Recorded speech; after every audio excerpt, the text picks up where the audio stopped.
परिचय। मित्रों, कभी आपने विचार किया है कि हम भोजन क्यों खाते हैं? हाँ, बिल्कुल सही, क्योंकि यह स्वादिष्ट एवं ऊर्जा का स्रोत होता है। इस मॉड्यूल में हम खाए जाने वाले विभिन्न खाद्य पदार्थों के बारे में जानेंगे।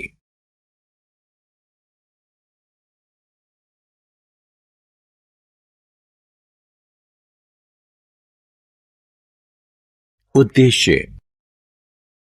इस पाठ के अंत में हम निम्न करने में सक्षम हो जाएंगे: पोषकों को सूचीबद्ध करना, खाद्य पदार्थों में कार्बोहाइड्रेट, प्रोटीन और वसा का पता लगाना, विभिन्न विटामिनों और उनकी भूमिकाओं का वर्णन करना, शरीर में खनिजों के महत्व को समझना।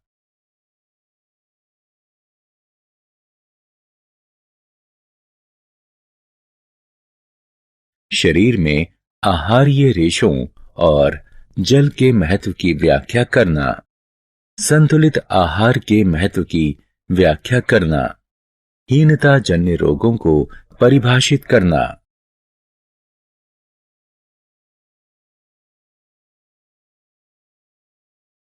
भोजन क्या है? मित्रों, जब हमारी मां हमारे लिए दाल, रोटी, सांभर, इडली, चावल इत्यादि स्वादिष्ट भोजन पकाती हैं, तो हम रोमांचित होते हैं, है ना? आपने अवश्य ध्यान दिया होगा कि भोजन खाने के बाद हम ऊर्जावान महसूस करते हैं और विभिन्न प्रकार के क्रियाकलाप कर सकते हैं। क्या आप इसका कारण जानते हैं? भोजन ऊर्जा और शारीरिक विकास करने वाले वे उन पदार्थों का वास्तविक स्रोत हैं जो हमारे क्रियाकलापों के लिए हमें जोश से भरपूर रखने और हमें स्वस्थ रखने के लिए आवश्यक हैं।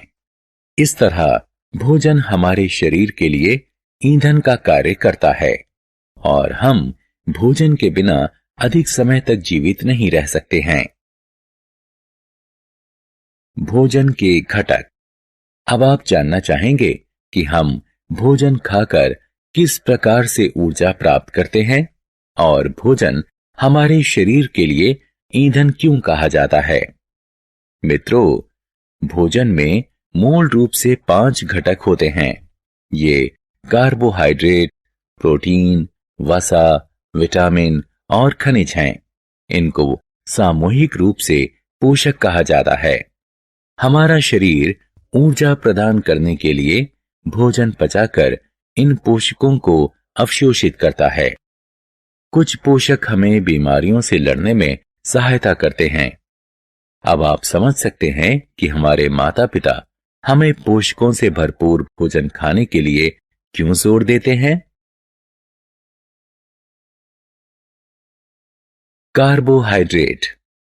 क्या आप इस तथ्य को जानते हैं कि प्रत्येक खाद्य पदार्थों में भिन्न भिन्न मात्रा में सभी पोषक पाए जाते हैं और प्रत्येक पोषक हमारे शरीर में भिन्न भूमिका निभाता है। आइए इन पोषकों के बारे में एक एक करके विस्तार से जानें। सबसे पहले कार्बोहाइड्रेट के बारे में जानें। कार्बोहाइड्रेट जीवित कोशिकाओं के लिए जरूरी संरचनात्मक घटक का निर्माण करता है। वे प्राणियों के लिए ऊर्जा का प्रमुख स्रोत है। कार्बोहाइड्रेट में शर्करा, स्टार्च, फाइबर इत्यादि शामिल हैं। वे मुख्य रूप से गेहूं, चावल, आलू और मक्का में पाए जाते हैं। प्रोटीन।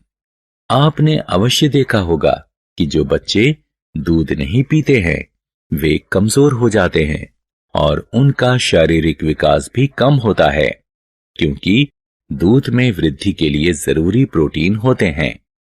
हमारे आहार में मांस, मछली, अंडा, दाल, पनीर और सोयाबीन प्रोटीन के कुछ महत्वपूर्ण प्रमुख स्रोत हैं। प्रोटीन का प्रमुख कार्य ऊतकों का निर्माण एवं क्षतिग्रस्त ऊतकों में सुधार करना है। कार्बोहाइड्रेट के अभाव में प्रोटीन को ऊर्जा के स्रोत के रूप में इस्तेमाल किया जाता है।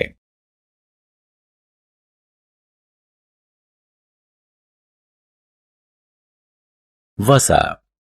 मैं जानता हूं कि आप सभी को पिज्जा, बर्गर, पनीर इत्यादि बहुत पसंद हैं, लेकिन आपके मम्मी पापा ये सब नियमित रूप से खाने से रोकते हैं क्योंकि इनमें भारी मात्रा में वसा होता है। वसा हमें ऊर्जा प्रदान करता है। यदि हम इस ऊर्जा का इस्तेमाल नहीं करते हैं तो हमारा शरीर भविष्य में इस्तेमाल करने के लिए बॉडी फैट के रूप में भंडार बना लेता है। यही कारण है कि अधिक चिकनाई वाली चीजें खाने वाले लोग मोटे हो जाते हैं।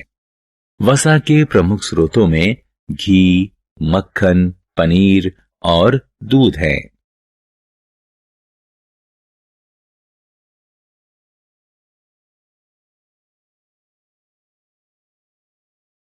विटामिन।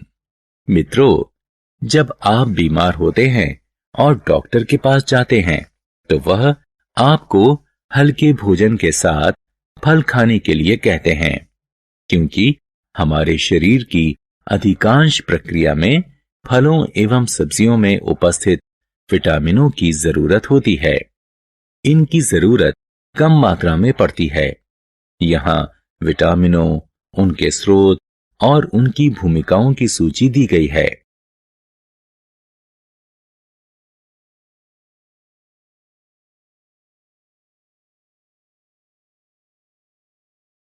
खनिज।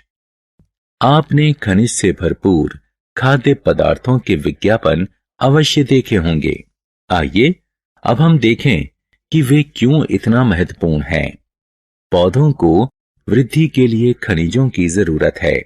इसके अतिरिक्त हमारे शरीर में सभी रासायनिक प्रक्रियाओं के लिए अल्प मात्रा में खनिजों की जरूरत होती है।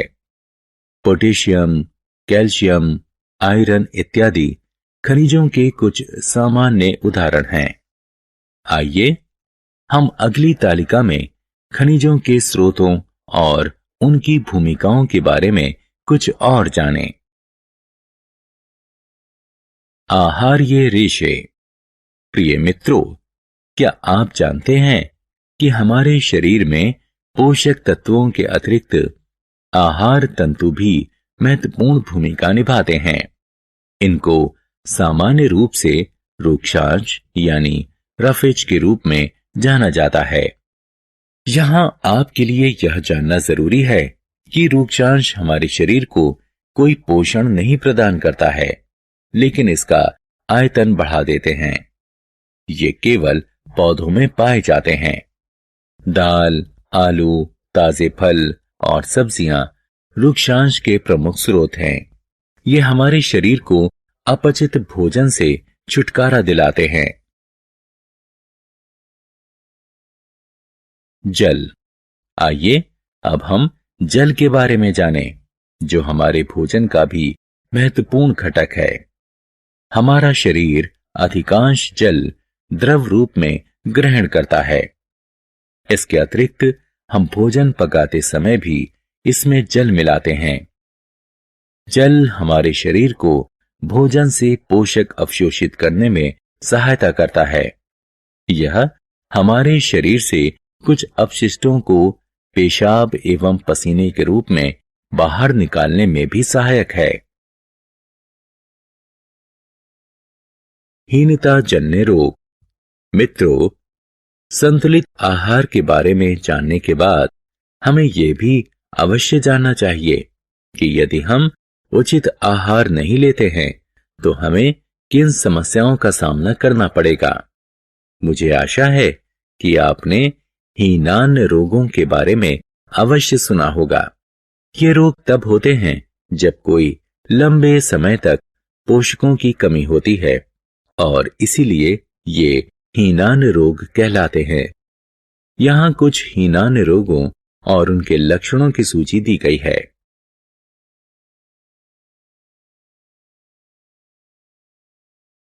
यहाँ कुछ हीनान रोगों और उनके लक्षणों की सूची दी गई है।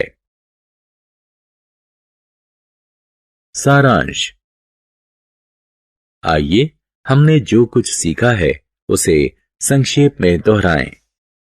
हमारे भोजन में प्रमुख पोषक कार्बोहाइड्रेट, प्रोटीन, वसा, विटामिन और खनिज होते हैं। इसके अतिरिक्त भोजन में आहारीय रेशे एवं जल भी होते हैं। कार्बोहाइड्रेट और वसा हमारे शरीर को प्रमुख रूप से ऊर्जा प्रदान करते हैं। प्रोटीन और खनिज हमारे शरीर के विकास के लिए आवश्यक है। विटामिन हमारे शरीर को बीमारियों से बचाते हैं। संतुलित आहार हमारे शरीर के लिए आवश्यक समस्त पोषक उचित मात्रा में प्रदान करता है तथा साथ ही साथ रूक्षांश और जल भी प्रदान करता है।